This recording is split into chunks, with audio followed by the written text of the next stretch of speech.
What's up, y'all? So in an effort to get a little bit more into long form content again and be a little bit more proactive about that, most of what I've been posting over the last year has been mostly short form. I haven't really done a lot of long form. I'm not as comfortable in front of the camera. Anyway, so in an effort to get back into that, I'm going to go over the gear that I took with me to my match in Utah. I don't really like doing match breakdowns or like performance and all that. It's just they're all in shorts. Go watch them. You can see how I did. My practice score is public. I'll even drop a link to it. I don't care. But yeah, anyway, let's get into it. I'm gonna preface this by saying that this lower is not the lower that was on the gun at the match. The lower that was on the gun at the match does not currently have a stock on it and is currently messing around with some other things. So similar, it looks similar, it has a very similar stock, not the same thing. Anyway, moving on. So starting at the front end, I have a 2-port Area 409 Hellfire brake. I used to use the 3-port ones, but I moved to the 2-port because I felt like there was minimal loss in performance, but significant loss in concussion. So close to the same performance, slightly less concussive, if that makes sense. No, if you notice the bipod, this is a Harris bipod on a Leofoto QD clamp. Bounces right off. This can mount to Picatinny and Arca. This rail has integrated Arca on it, so bada bing, bada boom. That's pretty sick. This has a sun and shadow pull tab, so I can deploy both legs of the bipod at the same time. That has saved my bacon in more than one match so far this year, and I will continue to use that. This has a Annex Defense tension lever. I will absolutely swear by these. Moving back, this is a Sons of Liberty Gunworks SPR profile barrel. SPR profile barrel in a CMT, cross machining tool, integrated Arca rail. This is the same rail that IWI is using for their guns. Same rail, just without the IWI logo. Moving back, standard upper, BCMB bolt carrier group, nothing crazy. I currently have a Radian Raptor LT charging handle in here. At the match, I was rocking a Century Manufacturing deadlock charging handle. Those charging handles are absolutely fantastic in my opinion. They do have a much higher ridge here where it meets up with the upper receiver, preventing a little bit more gas from getting to your face. So it does kind of fall in the gas buster category of charging handles, but nothing crazy. They're very, very cool charging handles, and I will absolutely swear by those. And yeah. Moving back, like I said, this lower is not the lower that was on the gun at the time. That lower has a A5 buffer system with a H1 and a standard spring.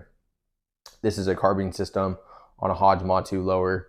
Nothing crazy here. So won't go too deep into that, but just because it's not the lower that was on the gun for the match. This is a Steiner T6i 3-18 with the SCR2 reticle.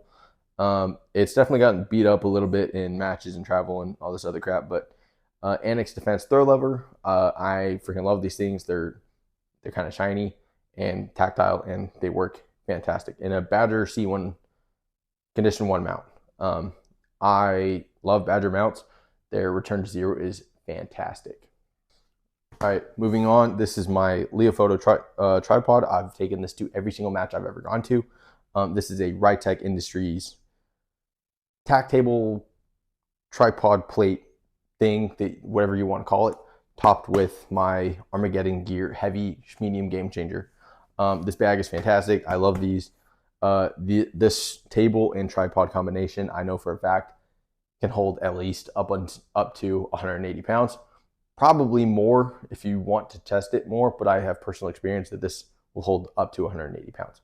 During the match, I'll have this extended a little bit higher to bring the binoculars a little closer to eye level, but what I'll do is I'll place my binos on top of this, on top of the bag, on top of the tripod tack table, to glass targets and to kind of help my squad by spotting, etc., and get used to seeing the target transitions in glass before it's my turn to run the stage. This is the Vortex Viper HD binos, 10x42s. Nothing crazy. They're not terribly expensive.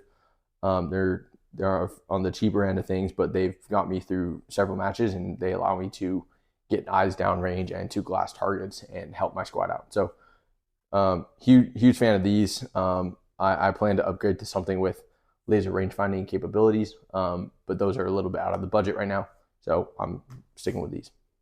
Moving on from there, something that goes with me to every match, every range day basically, is my Garmin chronograph. What this allows me to do, for those who are not aware, is to get muzzle velocity in whatever climate, temperature, whatever place I'm shooting.